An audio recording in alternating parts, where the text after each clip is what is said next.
अगर आप भी चाहते हैं कि एसएस फिल्म्स मोतिहारी के ऑडियो वीडियो सबसे पहले आप तक पहुंचे, तो इस चैनल को सब्सक्राइब करें और साथ ही बेल आइकन को दबाना ना भूलें। Presented by SS films Motihari.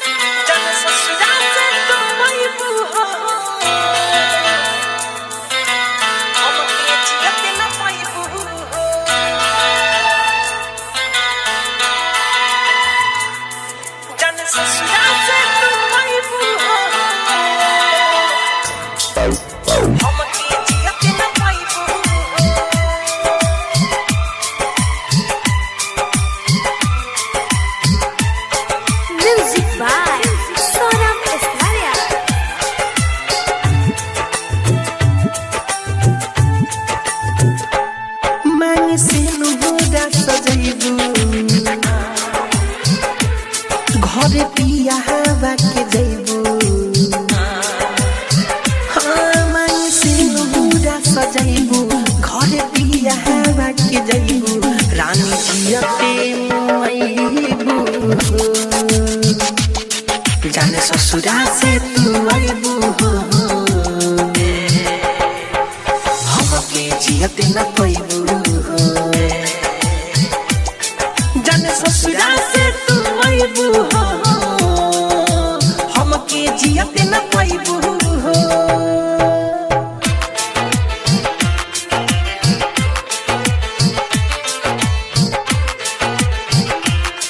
जाने ससुरा से तू आइबू हमके जियते न पाइबू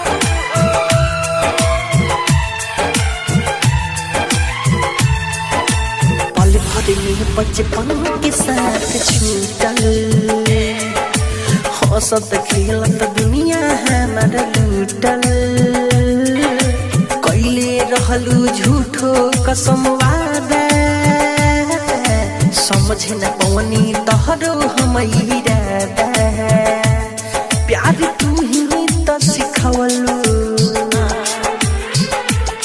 हमारा जिंदगी में आइलू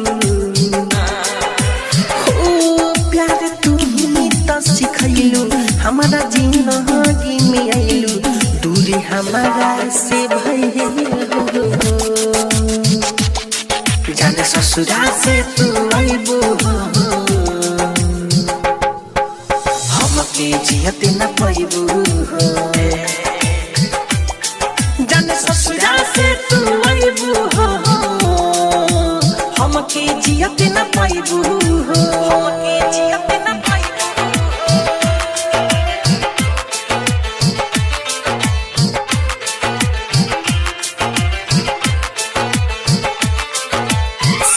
डिजिटल रिकॉर्डिंग स्टूडियो मोतिहारी।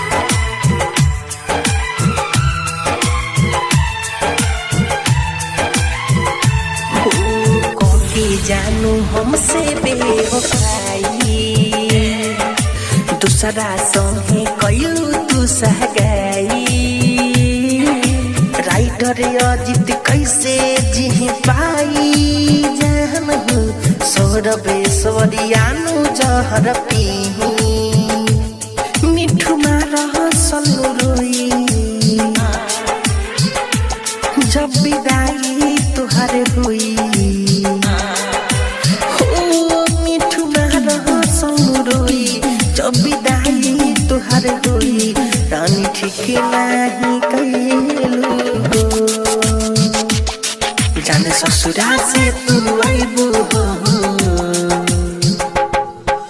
हमके जियते न पाइबू जाने ससुरा से तू आइबू हमके जियते न पाइबू Saurabh digital recording studio Motihari.